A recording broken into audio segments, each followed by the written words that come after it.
This is a very early Royal Doulton Darling figurine with a model number of HN1319.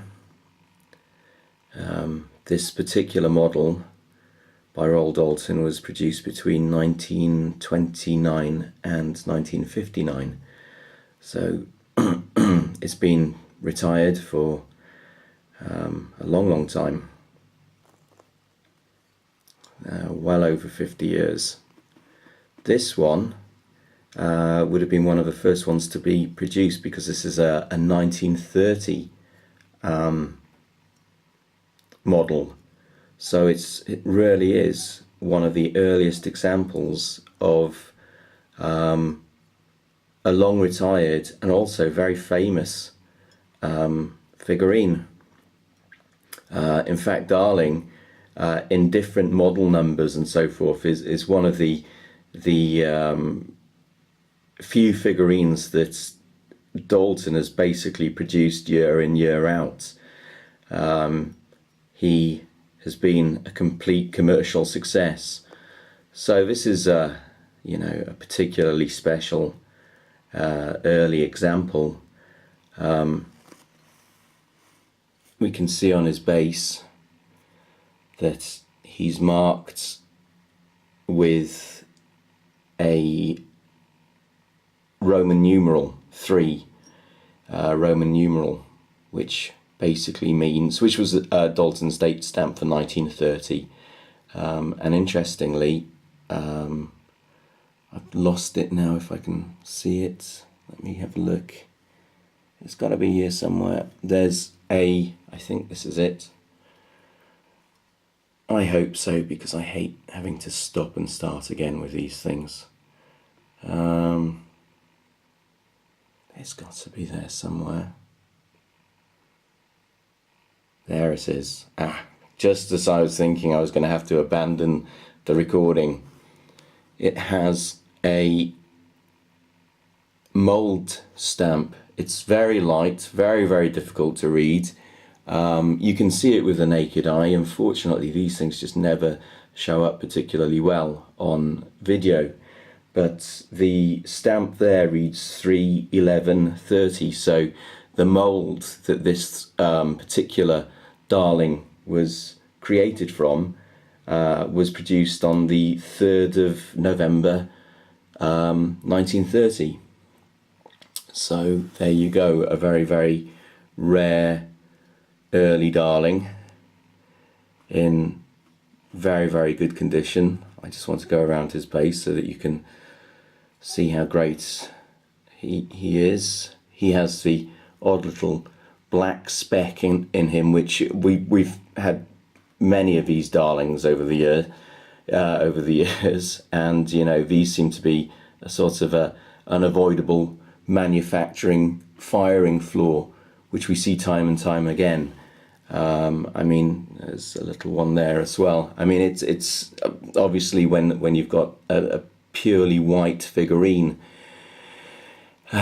these little imperfections are obviously going to stand out, but they're imperfections from new. They're certainly not damage or age related. As you can see, he's in absolutely gorgeous condition all the way around. Let me just go around him a few times. It's quite interesting, the story of where these Darling figurines get their names from. Apparently they were named after Queen Mary, who was the wife of George V, who reigned between 1910 and 1936, reigned the British Empire. She went on a visit to the Royal Doulton factories, and she exclaimed when she saw him, "Isn't he a darling?" And that was his name forevermore. Interestingly, I mean, it's quite a seal of approval coming from Queen Mary, because she was a bit of a magpie, a bit of a materialist in the extreme, apparently.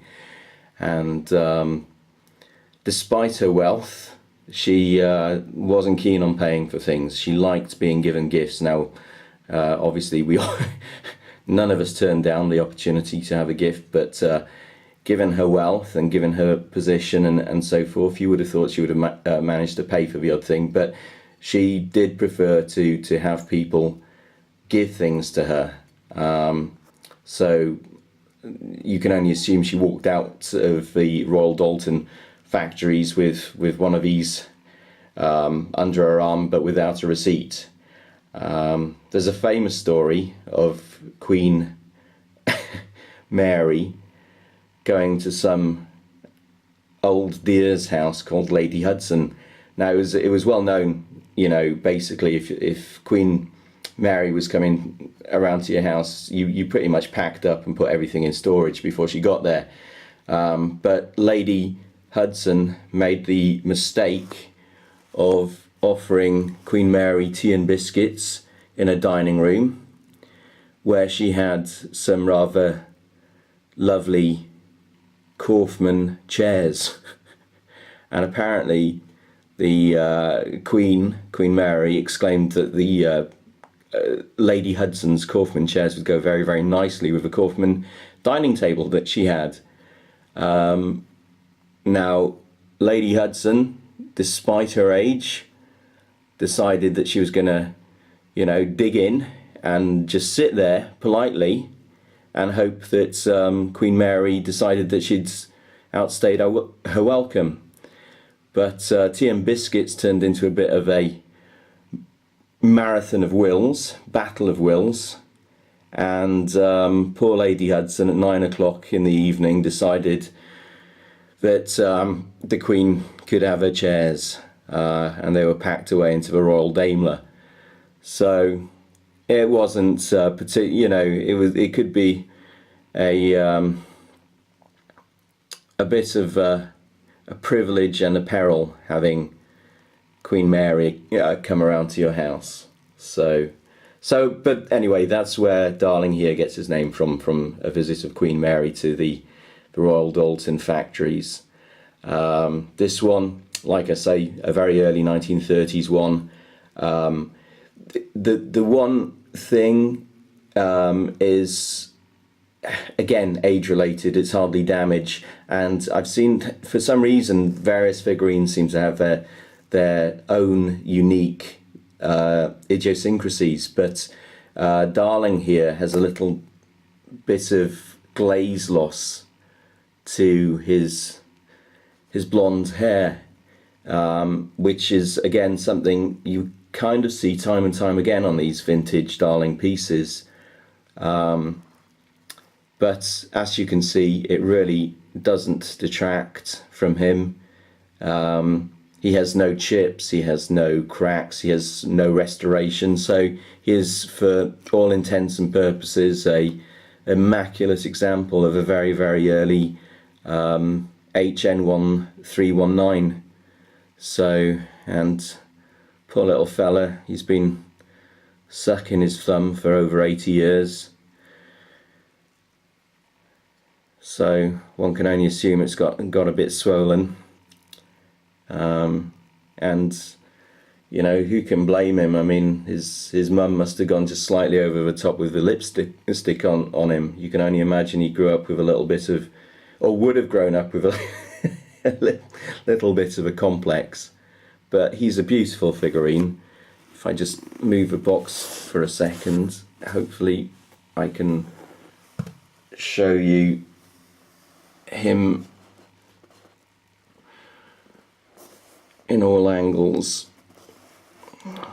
So there you have it. He's available exclusively on the Timeless-Antiques.co.uk website, and he's a